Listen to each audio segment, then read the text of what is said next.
They're rear-wheel drive. If I'm gonna spend that much money, I'd want something all-wheel drive. Unless I moved and wasn't driving in snow ever.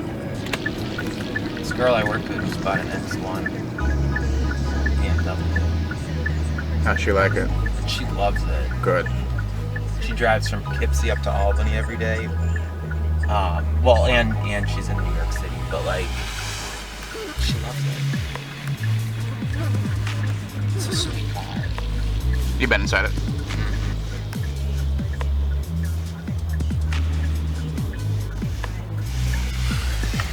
To me, it's like a production car. It's you know, BMW is just like, hey, Volvo just entered this market. We're gonna kick their ass. That's all. So it's supposed to be some competitors. It's not like they were doing anything profound. It's just like, hey, we have the X3. Fuck it, let's make a smaller one. Oh yeah, the X3 and the X5.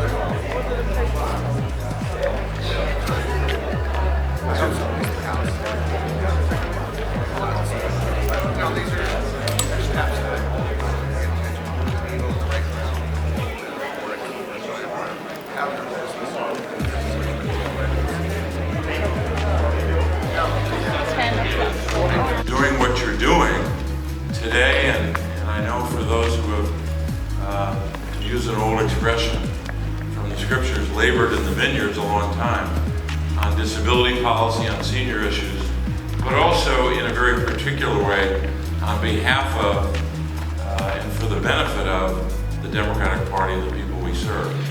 I'm grateful for that. I'm grateful that you're meeting so early in this new election cycle that we hope, and I'm rather confident will result in the election of Democratic president. The Seniors Council and the Disability Council to our chair, Tom Perez.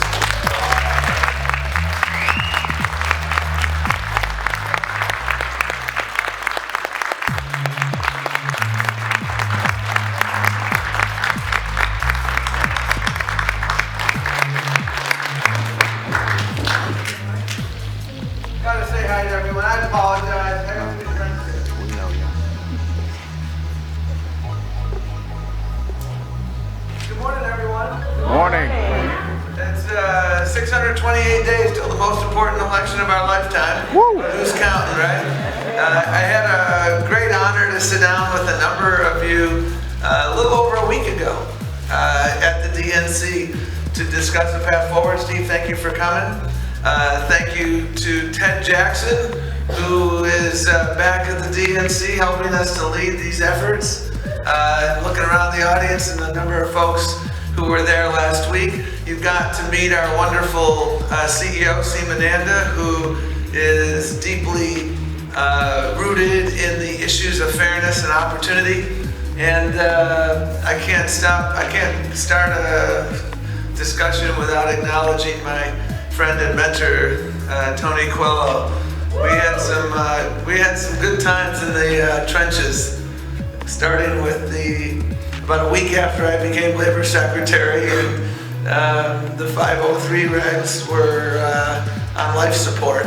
And thanks to Tony's leadership, we got them across the finish line. So that's what it's about. You know, people ask me, what do you miss most about your old job? And it's helping people at scale. I'm pretty confident that those 503 regs, if they'd been on life support under a Republican president, wouldn't have seen the light of day. Disability rights issues and issues involving seniors used to be issues where there was bipartisan consensus.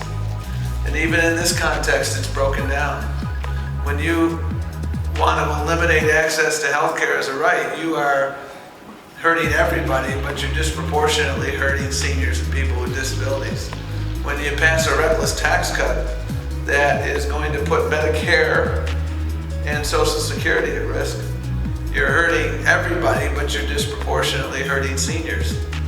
When you are involved in all of these regulatory efforts to turn back the clock on opportunity, you hurt everybody, but you disproportionately hurt people with disabilities and seniors. And that's the message we have to tell. We have to make sure we communicate. And I learned from our polling presentation from Celinda Lake, my main takeaway from that last week was we've got to do even more to make sure we communicate with a very, very important constituency that shares our values, but actually, and surprisingly, votes Republican more than I would have thought. We gotta show them the way. And the way to do that is through our actions and through our deeds and through our organizing. And that's why we've invested more than ever in this last midterm cycle. And I want to say thank you to all of you who came out so that we made history in 2018. That was remarkable. It was the most important election of our lifetime. You knew that. You got out there. It was the most important midterm election. Now we are pivoting right away to the most important presidential election of our lifetime. And I know you've heard that.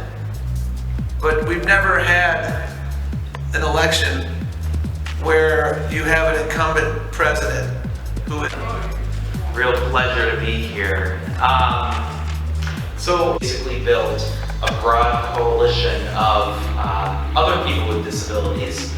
We've partnered with some of the local disability rights organizations, and again, it's all about identifying people with disabilities, people who unfortunately are not coming out to the polls, educating them about some of the new voting laws, some of the more, I guess, progressive laws that have been recently passed in New York City, but ultimately trying to get more people with disabilities involved and ultimately elected to seats within the Albany County Democratic Committee, as well as local municipal offices within the county. But it's been a really cool effort thus far, and I definitely want to say thanks to two of my friends and real allies in this who came with me today. We drove down overnight last night. My friend Meg Keating over there and Keon Peterson Smith. But they've also been instrumental in just kind of starting this from the grassroots. Like, we really had to build buy-in from the leaders of our county committee. Fortunately, they're totally on board with this. They see the power of the disability vote. And one of the cool things is we'll be live streaming our next meeting. That's the first time it's ever been live streamed.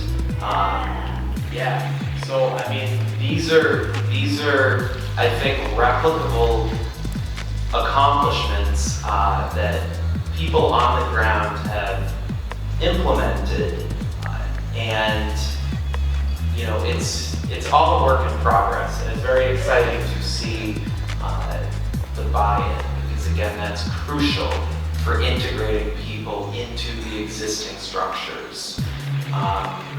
But yeah, that's a little bit about what we're doing in Albany. And yeah, it was really awesome to be able to come here today to share some of that, also learn what else everybody is doing. And yeah, hopefully just continue to do this work, and maybe work with others if they want to do that in their own communities. So thank you very much. Are there any questions?